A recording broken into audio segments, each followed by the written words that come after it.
안녕하세요. 김희영입니다.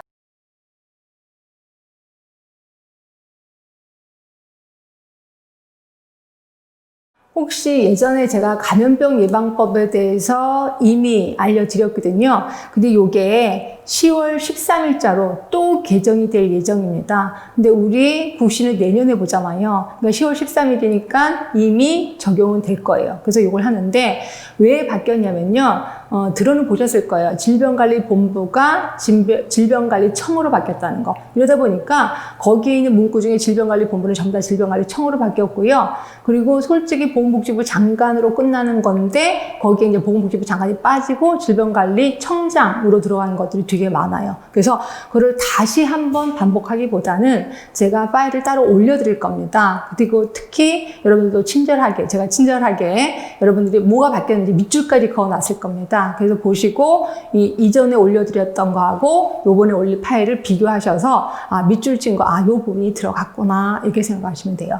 물론 이렇게 법이 개정된 거는 개정돼서 6개월 이내는 우리 시험 문제 내지 말자라는 암묵적인 약속이 있긴 있었습니다. 그래서 요번에 국시에 그렇게 나올 것 같진 않지만 그래도 제 의무이기 때문에 이걸 올려드립니다. 그래서 신경 써주셔서 그거 보시면 될 것 같습니다. 자, 안녕하세요. 김희영입니다. 오늘은 감염병 예방법 하겠습니다. 감염병 예방법은 개정된 지 1년 정도 됐거든요.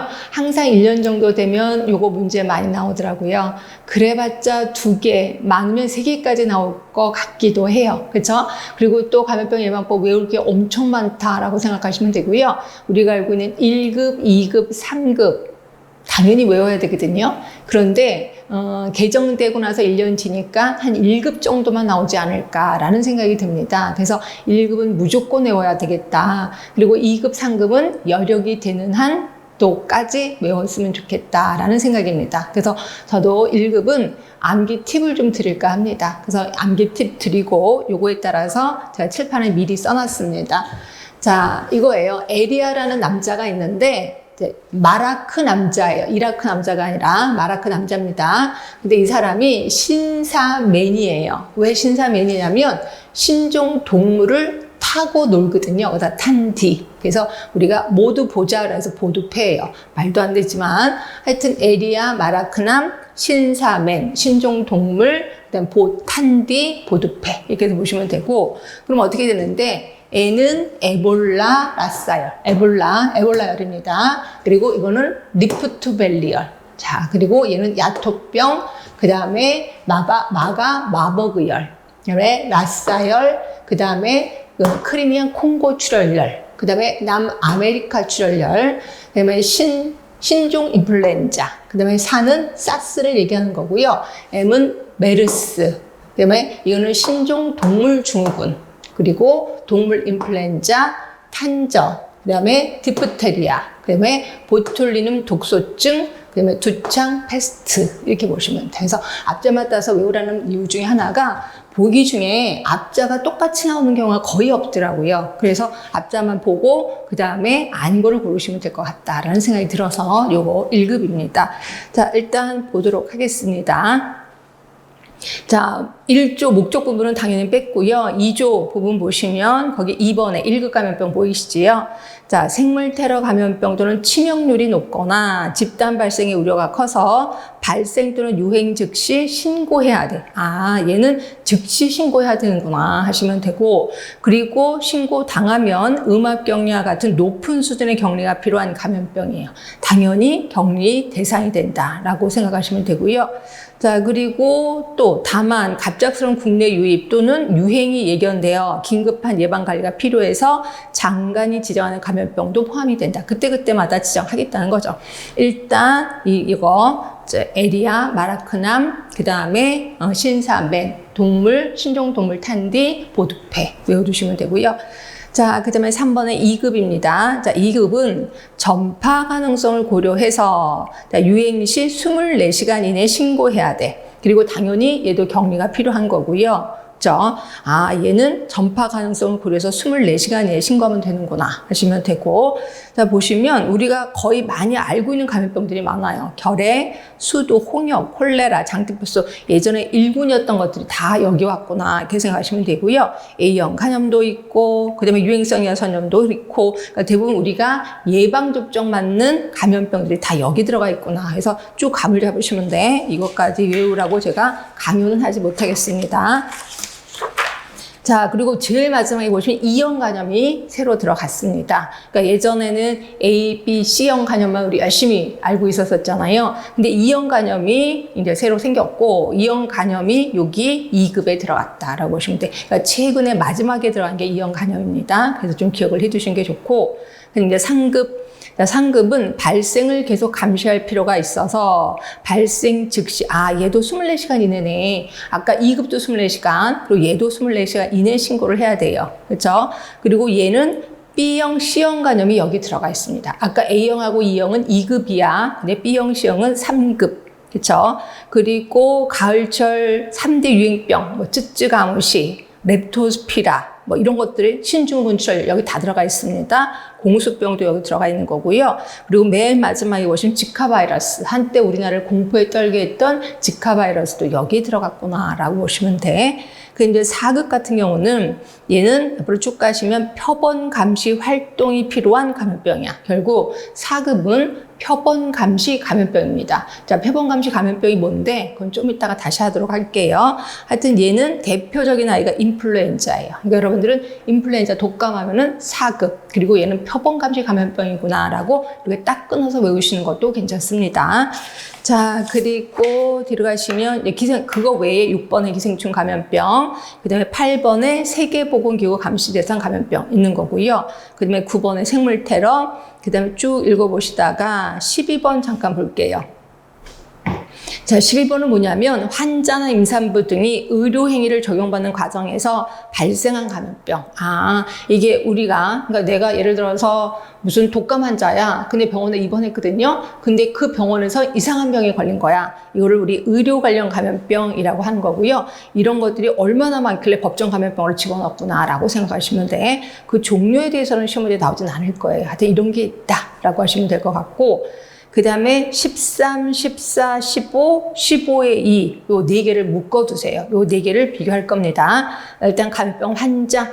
자, 감염병 환자는 환자겠지 뭐. 그죠? 그럼 환자를 뭐라고 정의하느냐? 감염병 병원체가 인체에 침입해서 증상을 나타내는 사람으로서 자, 의사, 치과사, 한의사의 진단이나 감염병 병원체 확인기관의 실험실 검사를 통해서 확인된 사람. 네, 확인되면 환자겠죠. 그러면 의사 환자는요. 자, 감염병 병원체가 인체에 침입하는 것으로 의심이 되나 감염병 환자로 확인되기 전 단계에 있는 사람. 이게 의사 환자구나. 자, 병원체 보유자입니다. 임상적인 증상은 없으나 감염병 병원체를 보유하고 있는 사람. 결국 우리가 알고 있는 보균자를 얘기하는 것 같아요. 그렇죠? 자, 여기까지는 다 이해가 되실 겁니다. 그런데 15의 2, 이게 이제 최근에 생긴 거거든요. 이게 감염병 의심자예요. 자, 감염병 의심자가 뭔데? 이런 사람 있잖아요. 감염병 환자랑 접촉한 사람 또는 감염병 의심자랑 접촉한 사람. 네, 이렇게 접촉한 사람, 일명 접촉자라고 생각하시면 되고요. 이런 분들을 의심자라고 하는 거고, 특히 코로나19 때문에 코로나19 환자랑 접촉한 사람도 격리 대상인 건 아실 겁니다. 예, 그것 때문에 만들어진 문구다라고 보시면 돼. 자, 가번에 보시면 감염병 환자, 의사 환자, 병원체 보유자와 접촉하거나 접촉이 의심되는 사람. 자, 나번에 보시면 검역관리 지역 또는 중점관리 지역에 체류하거나 그 지역을 점유한 사람으로서 감염이 우려되는 사람. 그렇죠? 감염병 병원체 위험에 노출돼서 감염이 우려되는 사람을 우리는 의심자라고 얘기를 하고 있습니다. 그래서 이것도 새로 나온 거니까 조금 신경을 써 주셔야 돼. 자, 16의 2 표본 감시. 제가 좀 이따 하겠다라고 했던 거. 자, 감염병 환자의 발생 빈도가 높아서 전수조사가 어렵고 중증도가 비교적 낮은 감염병의 발생에 대해서 감시기관을 지정해서 정기적이고 지속적으로 의과학적인 감시를 실시하는 것을 표본감시. 표본감시는 모든 의료기관이 하는 건 아니구나. 그러면 보건복지부 장관이 몇몇 의료기관을 지정을 해요. 그래서 표본감시 의료기관이라고 지정을 하면 이곳에서는 그 표본감시 감염병, 아까 4급, 그 사극 감염병이 발생이 되면 이거를 신고하게끔 되어 있다. 이거는 그러니까 전수조사가 아니라는 거죠. 이거를 우린 표본 감시라고 표현하고 있습니다. 자, 18번 볼게요. 예방접종 후 이상 반응. 자, 예방접종 후 그 접종으로 인해서 발생할 수 있는 모든 증상 또는 질병으로서 예방접종과 다 중요합니다. 시간적 관련성이 있을 것이야. 자, 이건 뭔 소리냐면 예방접종 맞고 며칠 이내에 또는 몇 주 이내에 또는 몇 개월 이내에 이렇게 딱 이렇게 정의되어 있거든요. 이렇게 시간적인 관련성이 있으면 이거를 우리 예방접종 이상 반응이라고 표현하고 있습니다. 그 다음에 20번도 볼게요. 자, 관리 대상 해외 신종 감염병이라고 해서 이건 뭔 소리냐면 아직 우리나라에 그 감염병이 들어오진 않았어. 근데 지금 외국에서 굉장히 유행하고 있단 말이야. 그래서 우리나라에 혹시 들어올 거를 대비해서 뭔가를 관리한 거를 여기 관리 대상 해외 신종 감염병이라고 보시면 되고요. 이거는 뭐 때문에 생겼냐면 지카 바이러스 때문에 생겼어요. 예전에 지카 바이러스가 외국에서 굉장히 유행을 하고 있었고 우리나라에 들어올까 봐 이거 좀 신경을 써야 되겠다라고 해서 만들어진 요 문구다라고 보시면 됩니다. 자, 보겠습니다. 거기 보시면 자, 기존에 알려지지 아니한 새로운 병원체에 의해 발생해서 국제적으로 보건 문제를 야기하고 국내 유입에 대비하여야 하는 감염병을 우리 관리 대상 해외 신종 감염병이라고 얘기를 하고 있습니다. 자, 5조 의료인 등의 책무와 권리 좀 읽어보시면 될 것 같고요. 자, 그 중에 동그라미 2번을 볼까요? 자, 의료인, 의료기관의 장은 감염병 환자의 진단, 관리, 치료 등에 최선을 다해야 돼. 그리고 보건복지부 장관, 지자체의 장이 행정명령에 적극 협조해야 돼. 너 미안하지만 여기 와서 좀 해라라고 하면 해 주셔야 된다는 거죠. 자, 그리고 그 밑에 3번에 보시면 역학조사 업무에도 적극 협조해야 된다라고 되어 있습니다. 자, 그 다음에 국민의 권리와 의무 있습니다. 자, 그거 하나 물어볼게요. 내가 코로나19에 걸렸어요. 그러면 격리당할 거야. 의료기관에서. 그러면 거기서 치료를 해줄 때 그 치료비 내가 낼까요? 국가가 낼까요? 네, 당연히 국가가 냅니다. 그런데 내가 이제 고혈압 환자야. 그럼 나 어차피 병원에 격리돼 있는 동안 그 코로나19 치료도 받으면서 내가 고혈압 약 좀 타먹을게요 라고 하면 그 고혈압 약도 국가가 내줄까요? 아니죠. 이거는 내가 내야 된다라고 보시면 돼. 그래서 코로나19에 대해서만 국가가 해주는 거고 나머지 질병에 대해서는 본인이 치료를 해야 된다라고 보시면 되고요. 그런 말이 있을 겁니다. 자, 1번 보시면 국민은 감염병으로 격리 치료 등을 받은 경우 이로 인한 피해를 보상받을 수 있다. 이게 되는 거고요. 그리고 두 번째 보시면 알 권리도 있습니다. 그래서 그 감염병 예방 및 관리에 관한 정보, 대응 방법을 알 권리가 있고 국가 지자체는 신속하게 정보를 공개해야 돼. 그래서 지금처럼 코로나19가 오늘은 몇 명, 어느 지역에서 발생했다. 이런 것들을 다 얘기해주고 있습니다. 이거는 우리 국민의 권리이기 때문에 그렇다. 그다음에 세 번째입니다. 국민은 의료기관에서 감염병에 대한 진단, 치료를 받을 권리가 있어요. 그리고 국가지자체는 이에 소요되는 비용을 부담하여야 된다라고 되어 있는 겁니다. 하여튼 이거는 우리 국민의 권리다.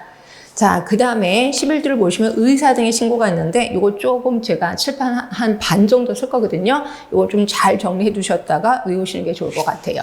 자, 이렇게 법정 감염병이 발생이 됐을 때 신고해야 되는 사람들이 있는데 그게 크게 둘로 있습니다. 자, 하나는 의사 등의 신고야. 의사, 치과의사, 한의사. 예전에는 치과, 한의사만 있었거든요. 치과는 없었거든요. 근데 치과의사가 새로 생긴 거고요. 요 세 분이 신고하게끔 되어 있습니다. 그런데 이걸 법에 다시 셋으로 나눠놨더라고요. 어떻게 나눠놨냐면 의료기관에 소속되어 있는 의사, 한의사, 치과의사 소속되어 있는, 그리고 또 하나는 의료기관에 소속되어 있지 않는 의사, 치과의사, 한의사, 그 다음에 또 하나는 군의관. 그래서 셋으로 나눠놨습니다. 자, 의료기관에 소속되어 있다면 의료기관의 장에게 보고하겠죠. 그러면 의료기관의 장은 보건소장에게 신고합니다. 자, 그런데 내가 소속되어 있지 않아. 그럼 바로 직접 신고합니다. 그럼 군의관은요. 군의관은 소속 부대장이 있을 거예요. 소속 부대장에게 보고합니다. 그러면 소속 부대장은 보건소장에게 신고하지요. 자, 그러면 특히 의료기관의 장은 신고를 할 때 법정 감염병을 그냥 다 하느냐? 아까 읽었던 거 기억하시나요? 1급은 즉시. 그리고 2급하고 3급은 24시간 이내. 그리고 4급은 이거는 표본감시 의료기관으로 지정받은 의료기관만 그렇습니다. 4급은 7일 이내에 신고를 해요. 그러면 이렇게 신고를 받은 보건소장은 이거의 명부를 작성합니다. 환자 명부를 작성해서 이거를 3년간 보존을 하지요. 자, 그리고 요거를 누구한테 보고하냐면 시군구청장에게 보고합니다. 보고. 자, 그럼 시군구청장이 그러니까 시도지사 그리고 보건복지부 장관에게 각각 보고합니다. 자, 요게 이제 의사 등의 신고고, 그럼 이렇게 신고만 하느냐? 그건 아니고, 환자 보호자에게 이 병은 남한테 옮기는 병입니다. 그러니까, 감염 방지 방법에 대해서 또 교육도 하고 있습니다. 결국 두 개야. 신고하고, 그 다음에 교육도 하고. 그죠? 자, 그 다음에 또 하나가 누구냐면, 이제 기타 신고무자. 자, 기타 신고무자는 자, 누구냐면 우리 집이라면 세대주가 기타 신고무자가 되는 거고요. 근데 아빠가 없어. 아빠가 잠시 시골에 내려가셨어. 그러면 세대원도 기타 신고무자가 됩니다. 자, 그거 말고 학교, 뭐 회사, 뭐 단체 이런 데서는 이렇게 표현합니다. 자, 관리인, 대표자 이렇게 표현합니다. 이런 분들이 신고 의무자예요. 자, 이분들은 누구한테 신고하냐면 보건소장에게 신고합니다. 자, 신고하는데 법정감염병을 다 신고하나요? 아니에요. 자, 요게 중요해. 그러니까 기타 신고 의무자가 신고해야 될 감염병. 일단 홍역, 그 다음에 결핵. 자, 그 다음에 예전에 1군 감염병이었거든요. 그래서 세장, 앞자만 따서 에이콜, 장파. 자, 세균성 이질, 장티푸스, A형 간염, 콜레라, 장출혈성 출혈열, 파라티푸스. 예, 요것만 신고하게끔 되어 있습니다. 자, 그러면 이제 나머지 똑같은 거죠. 그런데 내가 기타 신고 의무자는 아니야. 자, 그런데 이거를 발견했어. 그럼 이거를 우리 발견한 자라고 표현하는 거고요. 발견한 자도 신고하게끔 되어 있습니다. 이렇게 직접 신고하는 거고요. 뭐를 신고하냐면 이걸 그대로 신고하고 있습니다. 자, 이렇게 해서 신고 의무자에 대해서 얘기를 했고요. 여기에 대해서는 시험 문제 좀 많이 나왔습니다. 그래서 특히 이 부분 시험 문제 좀 많이 나왔고요. 그리고 누구한테 신고하느냐? 요거 보건소장. 이것도 좀 기억해 두시고, 그 다음에 기타 신고 의무자가 신고해야 될 법정 감염병 종류, 요것도 시험 문제 나왔습니다. 예, 그러니까 조금 신경을 써주시면 되고요. 요거 잠깐만 줄 좀 치워 보겠습니다. 자, 11조 의사 등의 신고 1번. 의사, 치과의사, 한의사는 자, 밑에 소속 의료기관의 장에게 보고하고 해당 환자 또 동거인에게는 감염 방지 방법을 지도해야 된다라고 되어 있는 거고요. 자, 그리고 동그라미 2번입니다. 이거는 제가 칠판에 쓴 건 아닌데 감염병 병원체 확인기관의 소속 직원은 실험실 검사를 통해서 이걸 발견했어. 그러면 그 기관의 장에게 보고하는 거죠. 자, 동그라미 3번입니다. 이렇게 보고를 받은 의료기관의 장, 감염병 병원체 확인기관의 장은 자, 1급은 즉시, 이거 중요하다고 그랬습니다. 2급, 3급은 24시간, 4급은 7일 이내에 보건소장에게 신고해야 된다. 자, 4번, 자, 군의관입니다. 자, 군의관은 소속 부대장에게 보고해야 되고, 보고를 받은 소속 부대장은 1급은 즉시, 2급, 3급은 24시간 내에 보건소장에 신고해야 된다라고 되어 있는 거고요. 자, 12조 그 밖의 신고 의무자입니다. 거기 보이시나요? 동그라미 1번 밑에 1번. 일반 가정에서는 세대를 같이 하는 세대주, 세대주가 부재중일 땐 세대원. 그리고 두 번째 학교 등등등에서는 마지막 부분에 관리인, 경영자, 대표자. 예, 신고할 의무가 있습니다. 동그라미 2번에 보시면 신고 의무자가 아니더라도 감염병 환자 등으로 의심되는 사람을 발견했어. 그럼 보건소장에 신고하게끔 되어 있는 거고요. 이 사람들이 신고할 게 그 박스 안에 있는 시행규칙 8조입니다. 그래서 보시면 홍역, 결핵이 있고 나머지 세장, 에이콜, 장파. 그래서 거기 보시면 다 나와 있으니까 하시면 될 것 같아요. 자, 13조입니다. 자, 이렇게 신고를 받은 보건소장은 시군구청장에게 보고해야 되고 또 시군구청장은 이를 보건복지부 장관, 시도지사에게 각각 보고해야 된다라고 되어 있는 겁니다. 그래서 오늘은 여기까지, 오늘 좀 양이 많았는데요. 외울 게 좀 많습니다. 틈틈이 외워두셨으면 좋겠습니다. 고생 많이 하셨습니다.